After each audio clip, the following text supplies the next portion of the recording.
guys, I'm Ryan Naylor and today we're going in deep with drop D.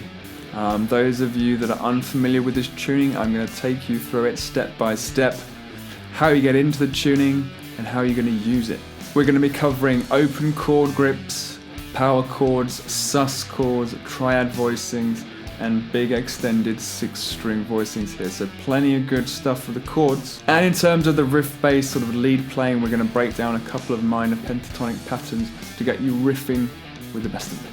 So if you do enjoy the video, don't forget, thumbs up and subscribe if you are new to the family. And we're going to take a zoom in and I'm going to break this down for you. So what is this D we're dropping? Well, it's going to be the low string 6. We are going to drop to the D, and that string you will know we normally tune to the note E. E is a tone or whole step above D, so we need to tune down. And the best way to do that is to use a chromatic tuner which can recognize all pitches and just get that and you can drop from the E down to the D until it's in tune. But if you can't do that, you can kind of feel your way there, because it will be an octave below string number 4. And when you don't have any kind of wobble to the octave, then it's in tune. Alternatively, you can look to play a harmonic on the 12th fret of the low E string, and that should sound the same as the open D.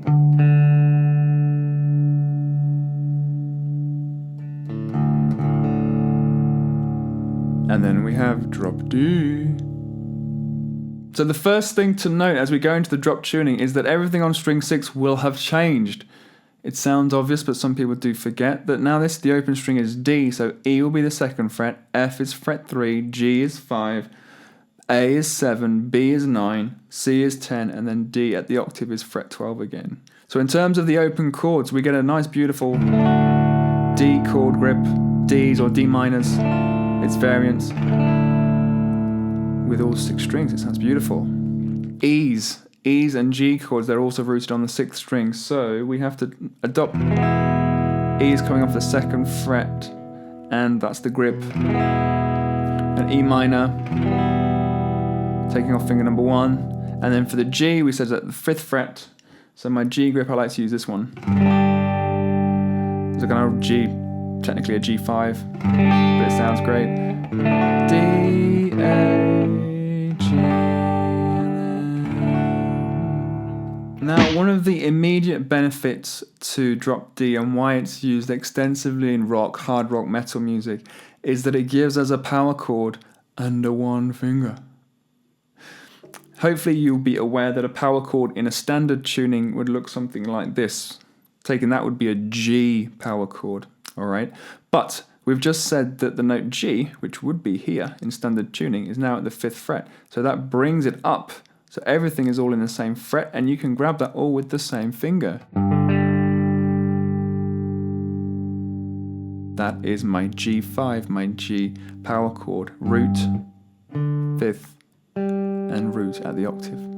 So straight away, you could look to be creating chord progressions using power chords instead of major and minor chords, because of course a power chord replaces a major or a minor. So if we think about the key of D, we could map that out on string 6, D, E, F sharp, G, A, B, C sharp, and D. I've got a video on playing a major scale. If you don't know how to do that, check it out. Now from each of those chords, or at least most of them, you could play a power chord, D, E, F sharp, G, A, B. And if you look off the 7th, we have what is called a diminished chord, and so the 5th would have to be flattened.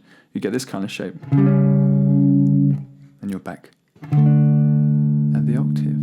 Okay, so a simple kind of progression, you could put like a 1, 4, 5.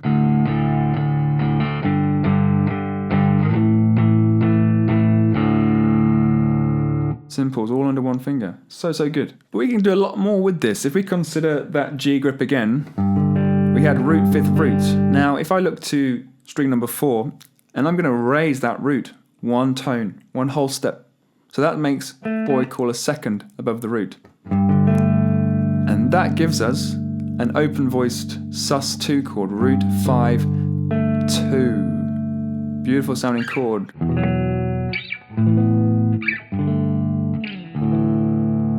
And we can move that all around. Now that sus2 grip we can look to extend in the style of kind of Everlong, the Foo Fighters tune Everlong. If we put the pinky underneath, so what's kind of like a power chord shape from string 5 at the 5th fret, if we bar down on 6 and 5, then we get an extended sus2 grip. That's a G sus2.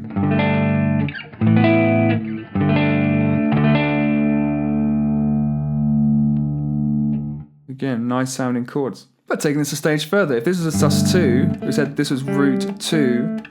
If I were to go up further 2 frets on string 4, that would be a third, a major third above the root note.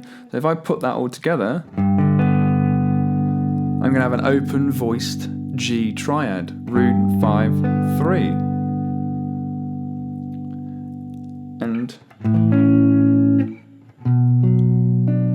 if I narrow that gap to 3 frets, my major third becomes a minor third and I get a minor chord. So that there would be a B minor. And if we look to put those shapes to our power chords walking up as we had before, then it's going to give us this: a 1, 2, 3, 4, 5, 6. And we get a weird little shape for the diminished. We're back to the 1 again. So that's the major, minor, minor, major, major, minor, diminished chords in a key. More on that later on. So these major, minor qualities you can look to add to the power chord shape as long as you're clear on what type of chord it should be within the key. So if I was playing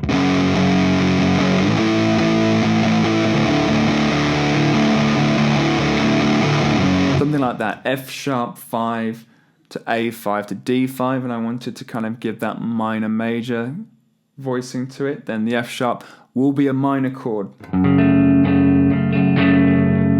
The A will be a major chord, and the D would also be a major chord.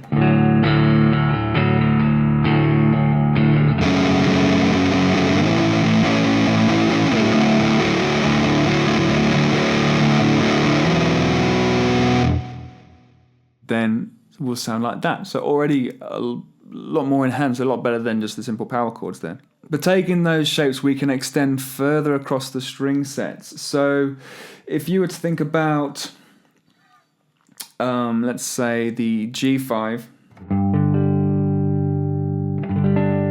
by adding a note on string number 3, we can get a doubled 5th. So that's a bigger power chord. We can add another root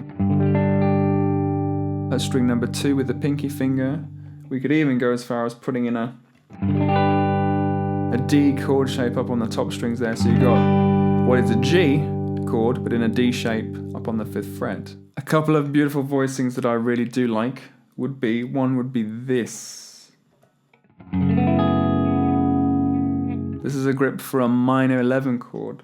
A little bit of a stretch, maybe if you're just getting into it, but that's beautiful. So we can replace a minor chord there.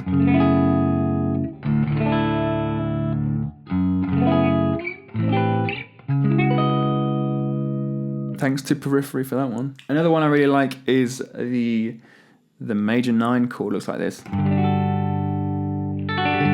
G major 9.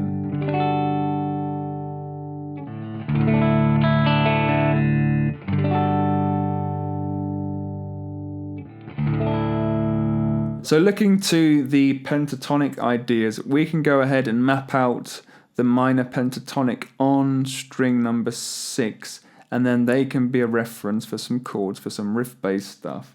So the minor pentatonic is 1 open string, 3rd fret, 5th, 7th, 10th, and the octave. We're back to where we started. So we could look to put power chords on those notes.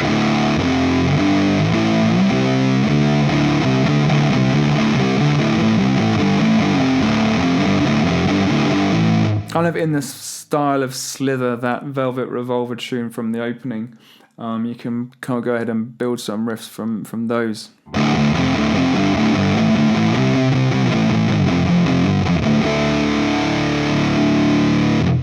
that would be a nice idea for you. So looking now to the minor pentatonic but kind of single notes in the open position, or certainly in the first 5 frets, we can get a nice great shape that works wonderful for coming up with some riff-based stuff of your own in the style of Moby Dick or Killing in the Name. So the scale is the open D, and then the flat 3 is the F, and then the G, and then the A, open A string, and the C, the flat 7, and then the D octave there. So that's the pattern.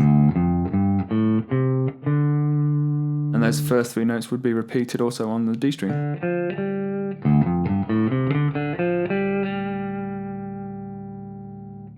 So that's your Moby Dick.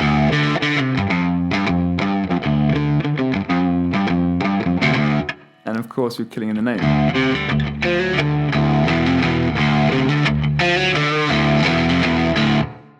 There's also, I remember, a great tune, I think it's Vicarious by Tool. It ends with this cool lick.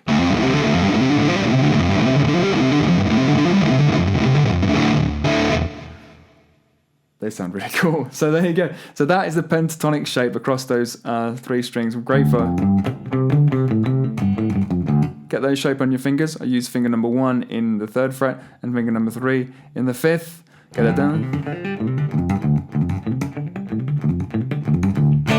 So there you are, guys. That is Drop D. Do not forget, give me a thumbs up if you enjoyed it. Subscribe for more and leave me a comment. What should I go in deep with next? You can find a copy of the handout for this lesson from my website. The link will be popping up. You take care, and I'll see you again real soon. Bye!